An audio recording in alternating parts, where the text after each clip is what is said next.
Bring the girl and them. Watch this. You girl over there. Time to make a movie. Say you girl over there. Let we make a movie. Hey YouTube, it's your girl Kim. Welcome back to my channel. So today I'm gonna film just a short update on some of the wigs that I've gotten, more specifically the 613 wigs that I've gotten. So recently I've been looking for another hair company to get a 613 wig from, just so I have variety on my channel. And I was kind of trying to figure out, like who had the best one. And unfortunately, I couldn't find a video out there for it, so I just figured I would make a short video so you guys can see my 613 wigs and just hear, what I think about them and, if I would still buy them and what are the reasons why I would buy them.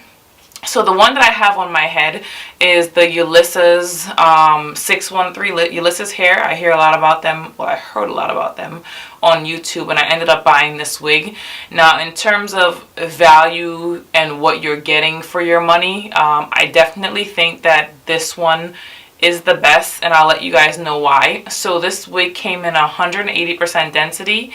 It is 18 inches, and it was $203, which is a really, really good price. Anywhere else where I saw a wig this length was about $50, $60 more. So to have a wig this length and this density be at that price was really, really good. Now, my only downfall with this wig is that it did shed a lot. I don't mind the shedding. I would still buy it all over again. The hairline on the unit is really, really natural, and I think it kind of gives you that like natural luster to the hair. So yeah, in terms of like 613 wigs, I think this is probably, I want to feel like this is like the top company, but I feel like the hair should have a little bit more luster, and that's the only reason why it's not. The shedding doesn't really bother me that much, just because originally it was 180% density, so as long as the wig doesn't go bald, I can really deal with the shedding. It's just not that big of a deal, but it does shed quite a bit. The next wig that I'm going to be showing you, I'm just gonna grab it, is this one. I'm not sure if you guys follow me on my social media on Instagram. If you guys do, you'd see that I wear this one quite a bit. It is one of my favorite. This is from Rosabeauty, and I ended up doing a video for this on my channel. I'm gonna leave that link down below, but I did this in a gray purple ombre, and in terms of like texture of the hair and the luster, this one has to be my favorite. The only reason I wouldn't buy from them for a long wig is because it's 130% density. Now, they do have other wigs on their website. I'm in the market for another 613 wig because I want to do one in blue. Blue's my favorite color, and I saw a look on Instagram and I was like, oh my gosh, I feel like I have to have that. But I would get a wig from Rosabeauty, but if you guys looked at that video that I unboxed it, I actually had to cut off quite a bit of the hair. In addition to that, the hair is, not that it's really, really thin, because 130 density, I mentioned to you guys, that's not a density that I would ever knowingly buy. Like, I get excited and I order a wig, and then I look at the density and I'm like, this is really not going to work for me.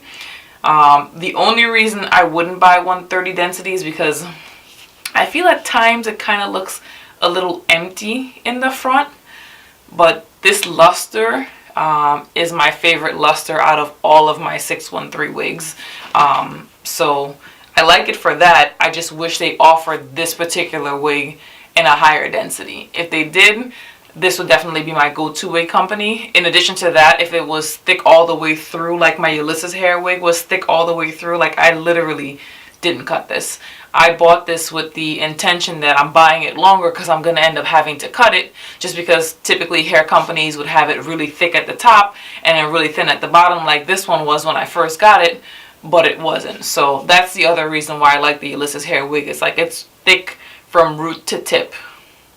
Kind of unheard of for a wig that's $203, but so this is, I want to say, probably my number 2, but this is my number 1 because of, I like the way the hair itself actually shines. Like you guys can kind of see on camera just how, how shiny this wig is.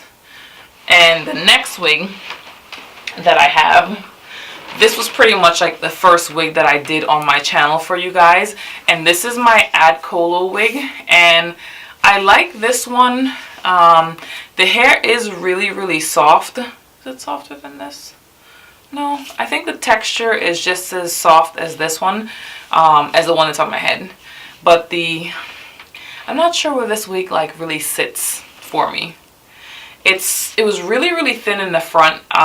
It probably is going to be number 3, and I'll tell you guys why. So it's, even though I've cut it significantly, the hair is still really like thin in the front, so it goes back with that, you know, thick at the root, thin at the end. So I had to cut off quite a bit initially when I first got it, just because of that.